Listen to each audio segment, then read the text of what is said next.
আল্লাহ পাক রব্বুল আলামিন কে বন্ধু আমি তো মসজিদে হারাম থেকে আপনাকে বাইতুল মুকাদ্দাস পর্যন্ত নিয়ে আসলাম বোরাকে সওয়ার করাইয়া। এটা ভূমি থেকে ভূমি কিন্তু এখন যেই ভ্রমণটা আপনাকে আমি করাবো এটা ভূমি থেকে ভূমি নয়, এটা ভূমি থেকে আকাশে। এটা একটা ক্রিটিক্যাল ভ্রমণ, একটা কঠিন ভ্রমণ। আর দূরত্ব তো কম না, দুনিয়ার থেকে প্রথম আসমান পর্যন্ত 500 বৎসরের রাস্তা, প্রথম আসমান থেকে দ্বিতীয় আসমান পর্যন্ত 500 বৎসরের রাস্তা। আলোর গতিতে প্রত্যেক 2 আসমানের মাঝখানে 500 বৎসরের রাস্তা।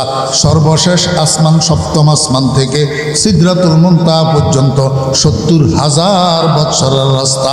আমার বেহরা দোস্ত আবাব, এই কঠিন দূরত্বের কঠিন সফর এটা কেমনে আপনার পক্ষে সম্ভব হবে? আল্লাহ পাক রব্বুল আলামিনকে বন্ধু উপরের দিকে উঠার আগে 2 রাকাত সালাতুল হাজত পড়েন। এই 2 রাকাত সালাতুল হাজতের বদৌলতে আমি আপনার এই কঠিন দূরত্বের কঠিন সফরটাকে একদম সহজ বানাইয়া দেব। আপনি যাবেন আর ঘুরে আসবেন, পুরাটাই মিলিয়ে 1 সেকেন্ড খরচ হবে না। পড়বেন নি সালাতুল হাজত? বিপদে পড়লে কি করবেন? মানুষের দরজায় দরজায় ঘুরবেন না সালাতুল হাজত পড়বেন? আল্লাহ পাক আমাদেরকে তৌফিক দান করেন। নামাজ পড়া যখন শেষ, রাসূল আকরাম সাল্লাল্লাহু আলাইহি ওয়াসাল্লামের সামনে একটা সিংহাসন হাজির। কি সিংহাসন? এই সিংহাসনটার নাম হলো রফরফ। জিবরাইল আলাইহিস সালাম বলেন, ইয়া রাসূলুল্লাহ এখানে একটু উঠি বসেন। রাসূল আকরাম সাল্লাল্লাহু আলাইহি ওয়াসাল্লাম সিংহাসন এটার উপরে উঠি বসছে। পাশে দিয়ে জিবরাইল আলাইহিস সালাম উঠি দাঁড়াইছে। সিংহাসনকে অর্ডার দিয়েছে, সিংহাসন রেডি টু অ্যাকশন, শুরু হইয়া যাও, উড়াল দেওয়া শুরু করো।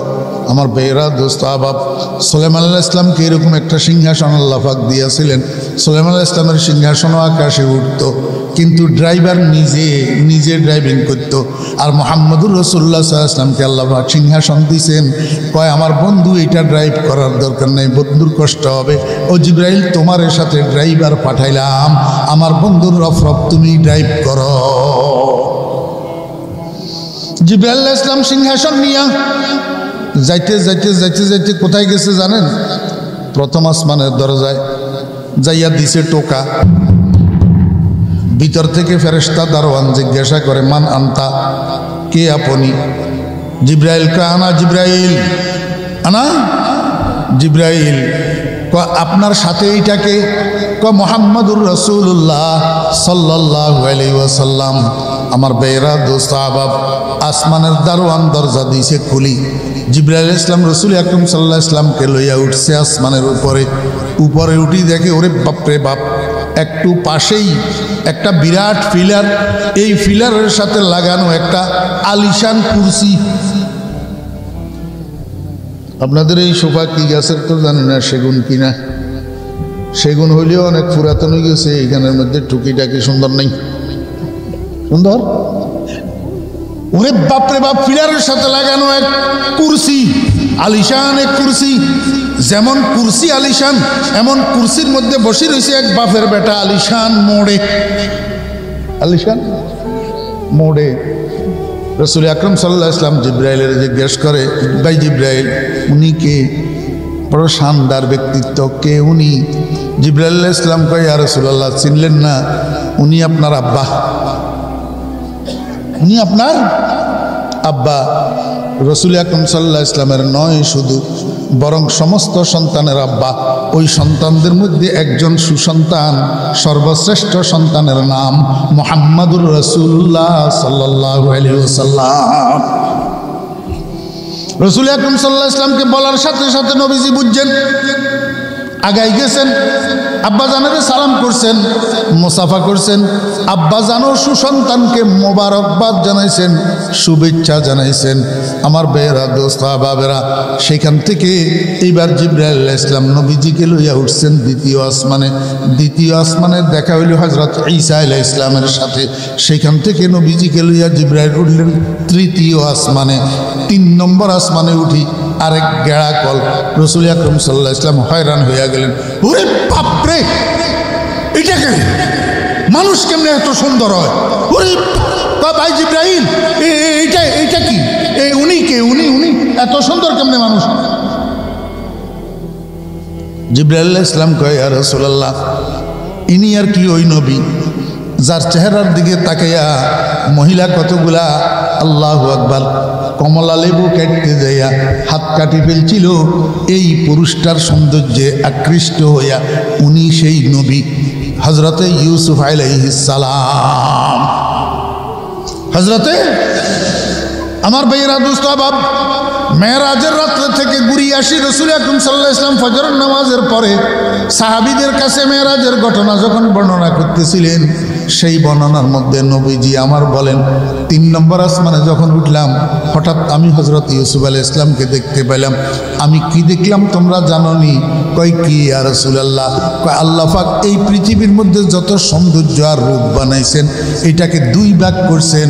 আল্লাহ পাকের সৃষ্ট রূপ আর সৌন্দর্যকে 2 ভাগ কইরা 1 ভাগ দিয়া আসমান জমিন চন্দ্র সূর্য গ্রহ নক্ষত্র মানব দানব হাইওয়ান জানোয়ার কীট পতঙ্গ ফল ফুল সব বানাইছেন অর্ধেক দিয়া, আর বাকি অর্ধেক দিয়া হযরত ইউসুফ আলাইহিস সালামকে একা বানাইছেন।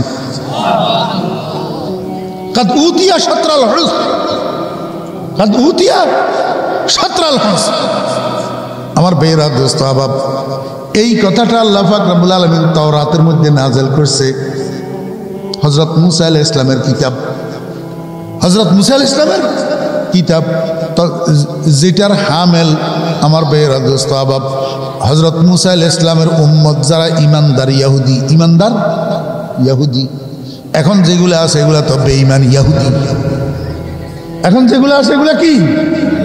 বেঈমান ইহুদি। আমার ভাইয়েরা, দোস্ত আহবাব, মিথ্যাবাদী ইহুদি, ষড়যন্ত্রকারী ইহুদি, খুনি ইহুদি, সন্ত্রাসী ইহুদি।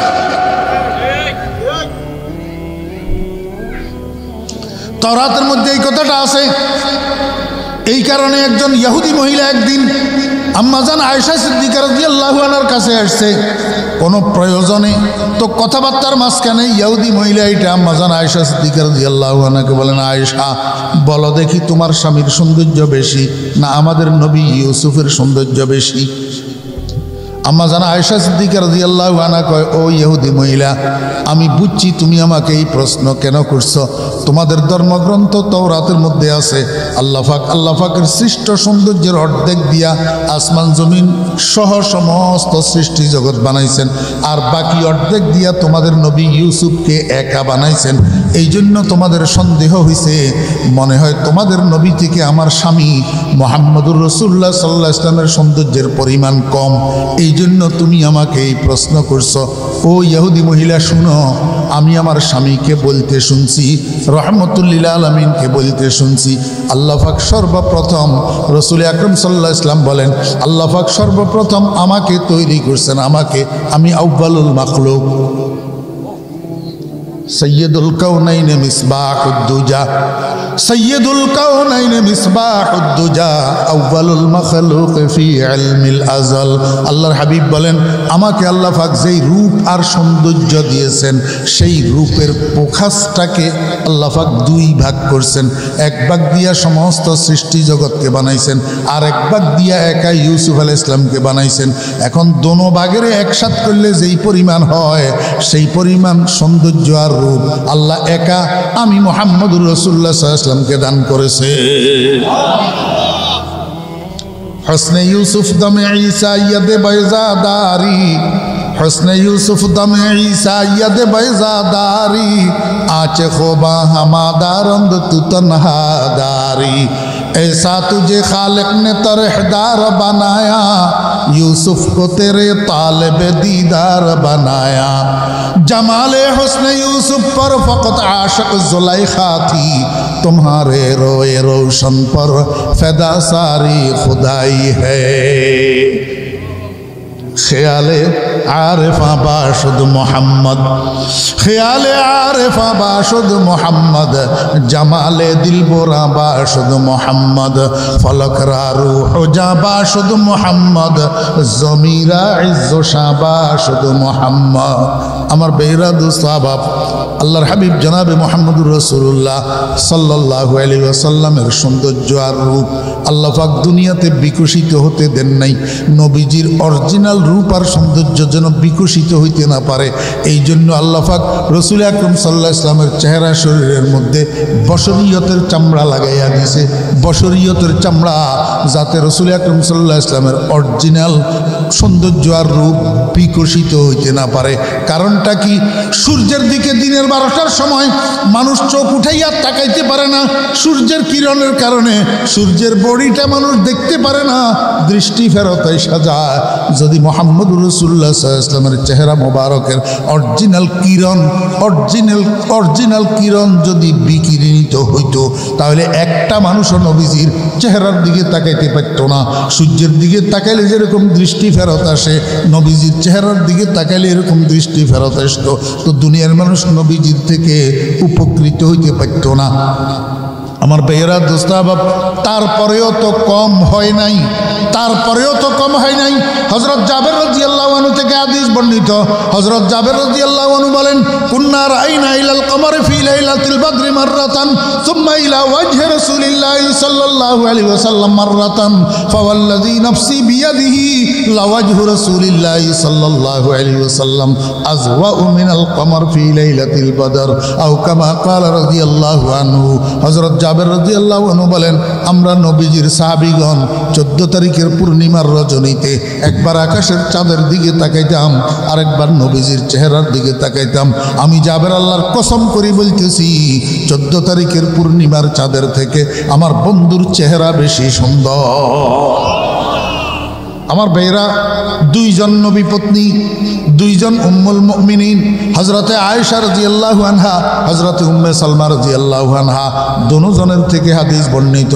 দুজন বলেন, আমরা নবী পত্নীগণের ঘরে অনেক রাত্রে বাতি জ্বালানোর জন্য তৈলের ব্যবস্থা থাকতো না, আমরা অন্ধকারের মধ্যে রাত্রি যাপন করতাম। আমার ভাইরা, দোস্ত আহবাব, এই অন্ধকার যাপিত রাত্রের মধ্যে যদি কখনো আমাদের সেলাই কাজ করার প্রয়োজন হইতো, আমরা সুইচ এবং সুতা নিয়া, কাপড় নিয়া নবীজির চেহারার সামনে চলে যেতাম। আল্লাহর হাবিবের চেহারার আলোর মধ্যে বসি, সুইচের ছিদ্র দিয়া সুতা ঢুকাইয়া সেলাই কাজটা সেখান থেকে শেষ করে নিয়ে আসতাম। আমার ছোট ভাইয়েরা ও আমাদের সন্তানেরা, আমি তোমাদেরকে একটু বলবো, কিসের সৌন্দর্যের পাগল হইলা কতগুলা সিনেমার নায়ক নায়িকার, বাংলা হিন্দি সিনেমার নায়ক নায়িকার রূপের পাগল হইলা, ডান্সার কতগুলা, নর্তকী কতগুলার গান নাচের পাগল হইলা, আর 2 ফোঁটা নাপাক পানির তৈয়ারি গায়িকা শিল্পী কতগুলার রূপের পাগল, আর চেহারার পাগল, আর কণ্ঠের পাগল হইলা। মুহাম্মদুর রাসূলুল্লাহ সাল্লাল্লাহু আলাইহি ওয়াসাল্লামের রূপের খবর তো নিলা না। বর্তমান দুনিয়াতে যে রূপের প্রতিযোগিতা হয়, এই প্রতিযোগিতাতে যেই মেয়েটা, যেই যুবতীটা অ্যাওয়ার্ড উইনার হয়, তাকে বিশ্ব সুন্দরী বলা হয়। 1 লক্ষ বিশ্ব সুন্দরীকে যদি একটা মাঠের মধ্যে একত্রিত করো, কারেন্টের লাইটগুলা যদি নিবেইয়া দাও, অন্ধকার রাত্রে 1 লক্ষ বিশ্ব সুন্দরীর চেহারার আলোর দ্বারা ওই বস্তা সেলাই করার যে সুইচ আছে, সেটার ছিদ্রতেই সুতা ঢুকাইতে পারবা কিনা? আমার নবী মুহাম্মদুর রাসূলুল্লাহ সাল্লাল্লাহু আলাইহি ওয়াসাল্লামের চেহারার আলোর মধ্যে বসি নবীর স্ত্রীগণ বলতেছেন, আমরা সুইচের ছিদ্র দিয়া সুতা ঢুকাইয়া সেলাই কাজটা শেষ করে নিয়ে আসতাম। আল্লাহ পাক রব্বুল আলামিন কয়, বন্ধু, আমি আপনার রূপ দুনিয়াতে জাহির করি নাই, বেহেশতে জাহির করব, বেহেশতে জাহির করব। রাসূল আকরাম সাল্লাল্লাহু আলাইহি ওয়াসাল্লাম বলেন, বেহেশতের মধ্যে এরকম আল্লাহ পাক একটা মাহফিলের আয়োজন করবেন। কিসের মাহফিল? ভোটের জনসভা। কিসের মাহফিল? কোরআনের মাহফিল। দোস্ত বাবারা, কোরআনের মাহফিল। এইখানের মাহফিল আর বেহেশতের মাহফিলের মধ্যে পার্থক্য হইল, এইখানে ওলামায়ে কেরামরা কোরআনের অংশ বিশেষ তেলাওয়াত করিয়া আপনাদেরকে অনুবাদ করিয়া ব্যাখ্যা করিয়া বুঝায়, আর বেহেশতের মাহফিলের মধ্যে শুধু কোরআনের কেরাত আর কেরাত, বুঝানি সুজানি, ওয়াজ তোয়াজ নাই, অনুবাদ ব্যাখ্যা বিশ্লেষণ নাই, খালি কেরাত। এই মাহফিলের আয়োজন করবেন স্বয়ং রব্বুল আলামিন। কোন আল্লাহ পাক বলবেন, কোন হয়ে যাও, সাথে সাথে একটা স্টেজ তৈরি হয়ে যাবে। আপনাদের মতো এত ছোট স্টেজ, এই স্টেজের মধ্যে সর্বোচ্চ 50 জনের বেশি তো ধারণ করবে না, কিন্তু বেহেশতে আল্লাহ পাক যেই মঞ্চ তৈরি করবেন, ওই মঞ্চের মধ্যে আল্লাহু আকবার সামনে দুইটা পাশাপাশি সোফা থাকবে, কুরসি দুইটা কুরসি থাকবে, একটা সভাপতির জন্য আর একটা প্রধান অতিথির জন্য। সভাপতি হবেন লা ইলাহা ইল্লাল্লাহ, আর প্রধান অতিথি হবেন মুহাম্মাদুর রাসূলুল্লাহ। এই দুই কুরসির পিছনে স্টেজের মধ্যে বিশেষ অতিথি হিসাবে উপবিষ্ট থাকবেন 1.25 লক্ষ আম্বিয়া আলাইহিস সালাম, 1.25 লাখ নবীগণ, 1.25 লাখ নবী রাসূলগণ স্টেজের মধ্যে বিশেষ অতিথি হিসাবে উপস্থিত থাকবেন। ও ভাইয়েরা, দোস্ত বাবেরা, এই কথাটা চিন্তা করেন, 1.25 লাখ মানুষ যে ধারণ করবে একটা স্টেজ, এই স্টেজটা কত বড় হবে। আমার নবীজি বলেন, স্টেজের সামনে উপস্থিত শ্রোতা মণ্ডলী কারা হবে?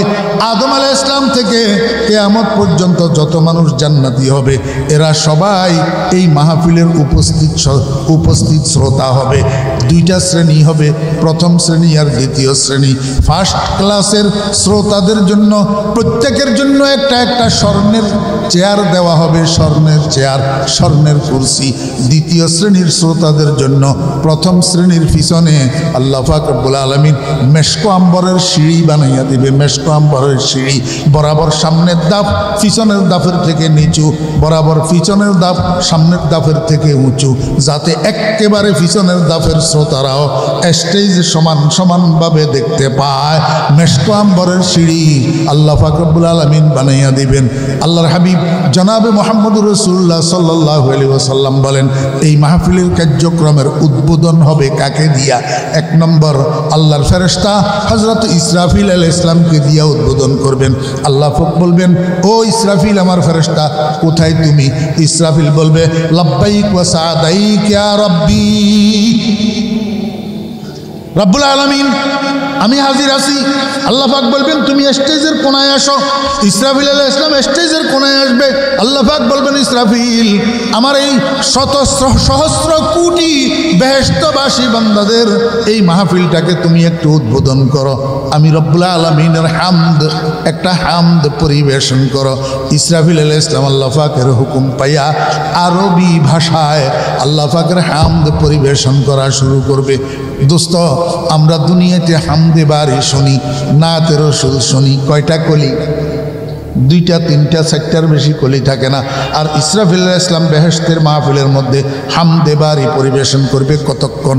দোস্ত আবাব, যখন ইসরাফিল আলাইহিস সালামের হামদে বারির পরিবেশন শুরু হবে, তখন আল্লাহ পাক বেহেশতি মানুষদের খাদেম, বেহেশতি মানুষদের সেবক, জান্নাতের মধ্যে যেগুলা হবে, আল্লাহু আকবার, কতগুলা, একটা নাম হলো গিলমান, আরেকটা নাম হলো বিলদানে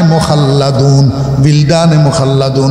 এটা বেহেশতীদের সেবার জন্য, বেহেশতীদের খেদমতের জন্য আল্লাহ পাক 10 বছর বয়স্ক কতগুলা বালককে সেখানে তৈরি করে রেখেছেন। এই বালকেরা 3 ভাগে বিভক্ত হবে। এক ভাগের কাছে বড় বড় আপনার বড় বড় কি থাকবে, এগুলারে কি কয়? ড্রাম, বড় বড় ড্রাম। এই ড্রামের মধ্যে একটা শরবত ভর্তি থাকবে, শরবত, যেটার নাম শারাবে তাহুর। শারাবে তাহুর। আমার ভাইয়েরা, আরেক দলের কাছে জগ থাকবে, জগ, আরেক দলের কাছে থাকবে গ্লাস। ওই ড্রামওয়ালারা জগের ভিতরে শারাবে তাহুর ঢেলে ভর্তি করে দিবে। এবার জগওয়ালারা গ্লাসওয়ালাদের গ্লাসের মধ্যে শারাবে তাহুর ঢেলে ভর্তি করে দিবে। আর গ্লাসওয়ালারা আল্লাহু আকবার কাতারে কাতারে সফে সফে এক একজন জান্নাতীর হাতে একটা একটা শারাবে তাহুরের গ্লাস ধরাইয়া দিবে। আমার ভাইয়েরা, দোস্ত আহবাব, জান্নাতি মানুষেরা যখন শারাবে তাহুরের এক ডুব পান করবে, ভিতরটা সম্পূর্ণ আল্লাহ পাকের ইশক আর মহব্বতে ভর্তি হইয়া যাবে। ভিতরে আল্লাহ পাকের ইশক আর মহব্বত ভর্তি হইয়া যাবে। উপরের দিক থেকে কানে দিয়া ঢুকবে আল্লাহ পাকের ইশক মহব্বতে রচিত হামদে বারি। ইসরাফিল আলাইহিস সালামের সুললিত কণ্ঠে রাসূল আকরাম সাল্লাল্লাহু আলাইহি ওয়াসাল্লাম বলেন, ওরে বেহেশতি মানুষেরা, এই দুইটা যখন একত্রিত হবে, আল্লাহর প্রেমের নেশাগ্রস্ত হইয়া ডুলতে থাকবে, ডুলতে থাকবে। যতক্ষণ পর্যন্ত শরাবে তাহুরের পরিবেশন শেষ হবে না, ওয়াসাকাহুম রাব্বুহুম শারাবান তাহুরা, যতক্ষণ পর্যন্ত শরাবে তাহুরের পরিবেশন শেষ হবে না ততক্ষণ পর্যন্ত ইসরাফিল আলাইহিস সালামের হামদ পরিবেশন বন্ধ হবে না।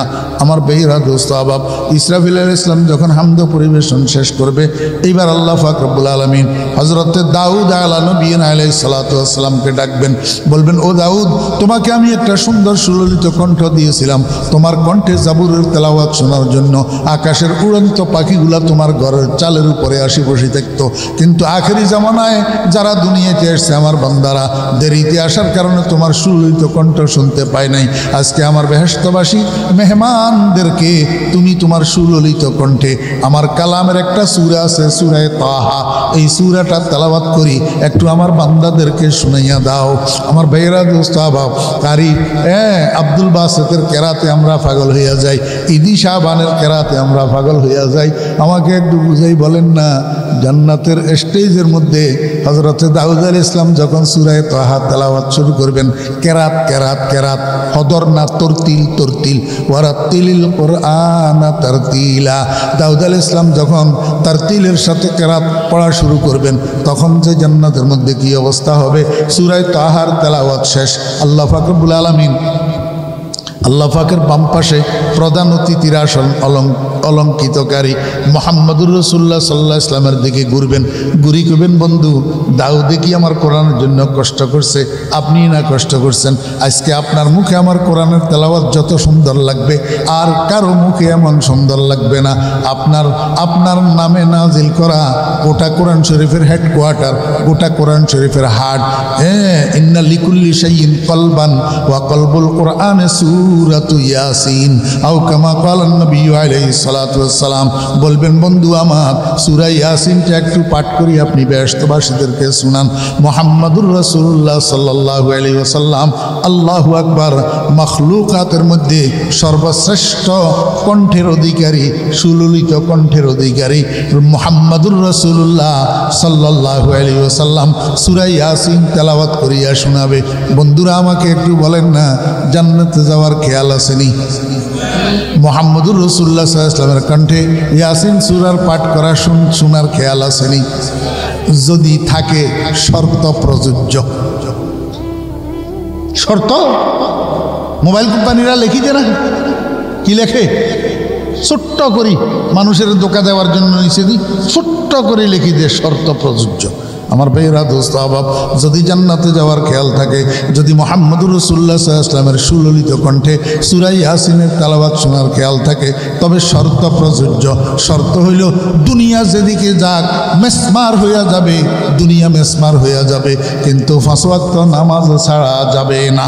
কারণ 5 ওয়াক্ত নামাজ যে পড়ে সে হইল আব্দুর রহমান আব্দুর রহিমের বাচ্চা, আর 5 ওয়াক্ত নামাজ যে পড়ে না সে হইল হরিশচন্দ্রের আর সীতা রানীর পোলা। আপনাদের কথা কই না, আমি হরিশচন্দ্রের পোলা কি মসজিদে যাইনি, ফজর নামাজ পড়েনি, এইটা বলতেছি, আপনাদের কথা বলতেছি না। আমার ভাইয়েরা দোস্ত আবাব, ক্বালান নবী সাল্লাল্লাহু আলাইহি ওয়াসাল্লাম লিকুল্লি শাইইন আলামুন ওয়া আলামুল ঈমানি আস-সালাহ। রাসূল আকরাম সাল্লাল্লাহু আলাইহি ওয়াসাল্লাম বলেন, আমার সূরা ইয়াসিনের তেলাওয়াত যখন শেষ হবে, এবার রব্বুল আলামিন জান্নাতীদেরকে সম্বোধন করে বলবে, ও জান্নাতীরা, আমার বান্দারা, আল্লাহর কালাম আল্লাহর কালাম আল্লাহর কালাম আল্লাহর কালাম অনদেখাভাবে শুনছো আর বিশ্বাস করছো, কিন্তু রহমানের কালাম রহমানের জবানে তো শুনো নাই। আমি আল্লাহর কালাম, আমি রহমানের কালাম, আমি যত সুন্দর করে ফুটতে পারবো তত সুন্দর করে আমার বন্ধুও পারবে না। ঠিক না বেটি? আল্লাহ পাক রব্বুল আলামিন কয়, বান্দা, এতদিন পর্যন্ত অন্যদের মুখে মুখে খালি শুনছ, রহমানের কালাম রহমানের মুখে শুনো নাই। আজকে এই কোরআন শরীফের মধ্যে একটা সূরা আছে যেটা জিনাতুল কোরআন। জিনাতুল কোরআন, মহিলাদের যেরকম অলঙ্কারে শোভাবর্ধিত হয়, এই সূরায়ে রহমানের দ্বারা আমার কোরআনের শোভাবর্ধিত হয়েছে। আমার হাজারো লাখো নাজ নেয়ামতের বর্ণনায় ভর্তি সূরায়ে রহমানটা আজকে আমি তোমাদের সামনে তেলাওয়াত করতেছি। আমার ভাইয়েরা, রাসূল আকরাম সাল্লাল্লাহু আলাইহি ওয়াসাল্লাম বলেন, দুনিয়ার মধ্যে আমরা সূরা রহমানের তেলাওয়াত করি, আর রহমান আল্লামাল কোরআন কইয়া শুরু করি, কিন্তু সেদিন জান্নাতের অধিবেশনে আল্লাহ পাক উপর দিয়ে একটা শব্দ বাড়াইয়া দিবেন, আরবি শব্দ আনা। আনা আনা শব্দের অর্থ হইল আমি। আমি আল্লাহ পাক বলবেন আনার রহমান, এইভাবে নিজের দিকে ইঙ্গিত করে বলবেন আনার রহমান আল্লামাল কোরআন। আমার বান্দারা, আমাকে না দেখিয়া তোমরা আমার উপরে ঈমান আনছো, আমার কালাম আমার মুখে না শুনিয়া বিশ্বাস করছো। ও বান্দারা, আমি সেই রহমান তোমাদের রব, আমি আমার নূরে জামালি লইয়া, আমার মিষ্টি নূর লইয়া তোমাদের সামনে উপবেশন করছি। আজকে মন ভরিয়া আমার দিকে তাকাইয়া থাকো আর আমার দিদার লাভ করো। হুরুগল মা জতনি নেমত হায় তু, হুরুগল মা জতনি নেমত হায় তু, সবসে বেহতর নেমতে দিদার তু। সাহাবীরা, মনোযোগ আছেন? সাহাবীরা জিজ্ঞাসা করে, ইয়া রাসূলুল্লাহ, এত বড় বিশাল মাহফিল, শত সহস্র কোটি উপস্থিতি, আদম আলাইহিস সালাম থেকে কিয়ামত পর্যন্ত জান্নাতি সাব্যস্ত হওয়া সব মানুষ সেখানে উপস্থিত। ইয়া রাসূলুল্লাহ, স্টেজেই তো শুধু 1.25 লাখ, তাহলে এত বড় মাহফিলের মধ্যে আলোর ব্যবস্থা কোথাতে হবে, লাইটের ব্যবস্থা কোথা থেকে হবে? নবীজি আমার বলেন, আমার সাহাবীরা, এই মাহফিলের মধ্যে আলাদা কোনো লাইটের ব্যবস্থা হবে না, আলাদা কোনো আলোর ব্যবস্থা থাকবে না, আলাদা কোনো বাতির ব্যবস্থা থাকবে না।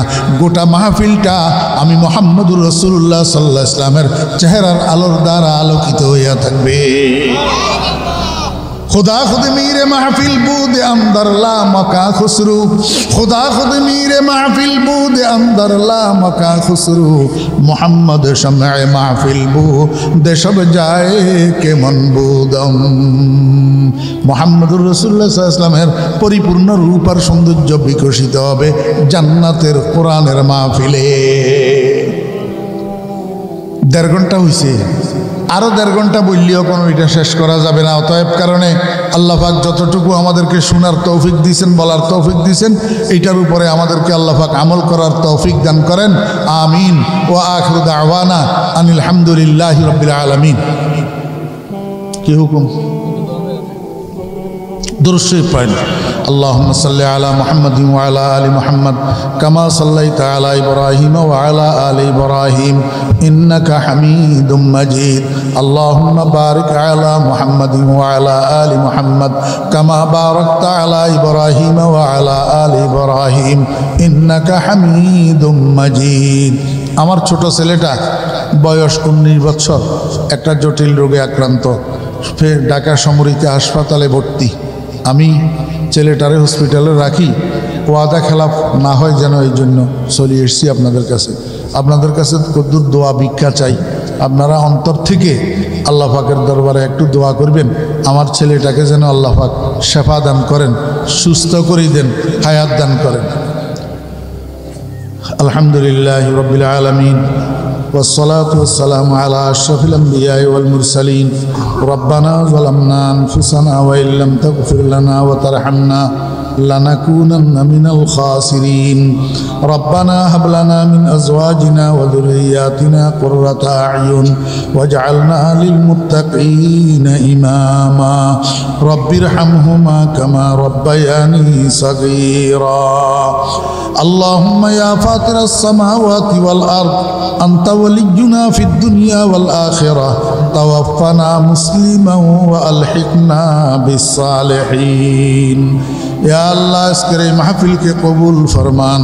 या अल्लाह शुरू থেকে শেষ পর্যন্ত যত আলোচনা হয়েছে দয়া করে ভুল ত্রুটিগুলা ক্ষমা করে দেন, সহি কথাগুলোর উপরে আমাদের সবাইকে আমল করার তৌফিক দান করেন। ইয়া আল্লাহ এই মাহফিলকে আমাদের হেদায়েতের জরিয়া বানাইয়া দেন, নাজাতের উসিলা বানাইয়া দেন।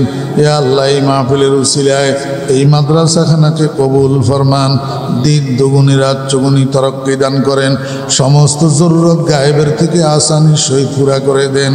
ইয়া আল্লাহ যে সমস্ত সমস্ত ভাইয়েরা আগে পরে মাদ্রাসার জন্য দান সৎকার সাহায্য করছেন, আল্লাহ ওনাদেরকে আপনার গায়েবের খাজানার থেকে উত্তম বিনিময় দান করেন। ওনাদের সমস্ত মুরব্বীদের কবরের আযাব মাফ করে দেন, কবরের মধ্যে সওয়াব পৌঁছাইয়া দেন। ইয়া আল্লাহ, মাদ্রাসার পরিচালক হুজুরকে আল্লাহ কবুল করিলেন, অন্য সমস্ত শিক্ষকদেরকে কবুল করেন, ছাত্র ভাইদেরকে কবুল করেন, কমিটির সভাপতি সাহেব, সেক্রেটারি সাহেব সহ সকল সদস্যদেরকে কবুল ফরমান। ইয়া আল্লাহ, মাদ্রাসার প্রতিবেশীদেরকে কবুল ফরমান, সাহায্যকারীদেরকে কবুল ফরমান, মোহাব্বত করনেওয়ালাদেরকে কবুল ফরমান। ইয়া আল্লাহ, এই মাদ্রাসার উসিলায় মাদ্রাসার আশেপাশের মানুষগুলাকে সমস্ত বিপদ আপদ থেকে হেফাজত ফরমান, কামাই রুজির মধ্যে বরকত দান করেন, রোগ শোকের থেকে হেফাজত করেন। ইয়া আল্লাহ, ঋণের বোঝার থেকে মুক্ত করে দুনিয়ার থেকে নিয়ে যাইয়েন। ইয়া আল্লাহ, এই মাহফিলের উসিলায় এলাকার ছোট ভাইদেরকে, যুবক তরুণদেরকে নামাজি বানাইয়া দেন, দিনদার বানাইয়া দেন, পরহেজগার বানাইয়া দেন। আল্লাহ, গুনার কাজের থেকে, আপনার নাফরমানির থেকে, ইয়াবা খাওয়ার থেকে, আয় আল্লাহ ফ্রি ফায়ার থেকে, 5G থেকে, এই সমস্ত আয় আল্লাহ অন ইসলামিক ইবলিসি কাজের থেকে আমাদের সূর্য সন্তানগুলাকে আল্লাহ হেফাজত ফরমান। ইয়া আল্লাহ, পর্দার আড়াল থেকে যে সমস্ত মা বোনেরা বয়ান শুনতেছেন, দোয়ায় শরীক হইতেছেন, সমস্ত মা বোনদের জিন্দেগির গুনাহ মাফ করে দেন, মনের নেক কামনা বাসনা পূরণ করে দেন, সমস্ত মা বোনদেরকে নেককার দিনদার পর্দানসী বানাইয়া দেন। ইয়া আল্লাহ, মাইকের আওয়াজ চতুর্দিকে যতটুক যাইতেছে সমস্ত কবরস্থানগুলি মুর্দেগানের কবরের আযাব মাফ করে দেন। ইয়া আল্লাহ, আমরা আপনার কিছু গুনাহগার বান্দা এই গভীর রাত্রে আপনার শাহী দরবারে ভিখারির মতো দুই খানা হাত উঠাইছি। মাওলা, আমাদের হাতগুলা খালি ফেরত দিয়েন না, সবগুলা হাত আপনার রহমতের দ্বারা ভর্তি করে দেন, বরকতের দ্বারা ভর্তি করে দেন। ইয়া আল্লাহ, সন্তান আপনার দেওয়া নেয়ামত, আমরা দরখাস্ত করি নাই, আপনি দয়া করে মেহরবানি করে সন্তান দিয়েছেন। ইয়া আল্লাহ, ইয়া আল্লাহ, নেয়ামত দিয়া নেয়ামতকে চিনাইয়া নিয়েন না। ইয়া আল্লাহ, ইয়া আল্লাহ, ইয়া আরহামুর রাহিমিন, ইয়া আল্লাহ, আপনি আরহামুর রাহিমিন, আপনিও তো বান্দার কষ্ট বরদাস্ত করতে পারেন না। ইয়া আল্লাহ, আমরা মা বাপ, আমাদের তো সব কিছু সীমাবদ্ধ, বরদাস্ত শক্তি সীমাবদ্ধ। ইয়া আল্লাহ, সন্তানের কষ্ট আমরা কেমনি বরদাস্ত করব? আল্লাহ, আমাদেরকে পরীক্ষা করিয়েন না। আল্লাহ, আমরা দুর্বল ইমানদার, আপনি যদি পরীক্ষা করেন আমরা পাশ করব না। ইয়া আল্লাহ, ইয়া আল্লাহ, পরীক্ষা ছাড়া আমাদেরকে পাশ করাই দেন না মাওলা। ইয়া আল্লাহ, আমার ছেলেটাকে আল্লাহ শেফা দান করেন। ইয়া আল্লাহ, ইয়া আল্লাহ, সেহাত কামিলা আজলা ইনায়াত ফরমান। إنك على كل شيء قدير ولا يخرج عن علمك وقدرتك شيء. يا الله، يا الله، يا الله، يا أول الأولين، يا آخر الآخرين، يا ذا القوة المتين، يا راحم المساكين، يا أرحم الراحمين. اشف ولدي شفاء كاملا، شفاء عاجلا، شفاء لا يغادر سقما. يا شافي الأمراض أنت الشافي لا شفاء. ইয়া আল্লাহ, আখেরি দরখাস্ত মাওলাই করিম, কার কোন সময় মরণ আসে জানি না, মৌতের সময় ইমানটাকে হেফাজত করিয়ে ইয়া আল্লাহ, বেঈমান বানায় দুনিয়াতে নিন না। ইয়া আল্লাহ, মৌতের সময় আমাদের মুখে কালি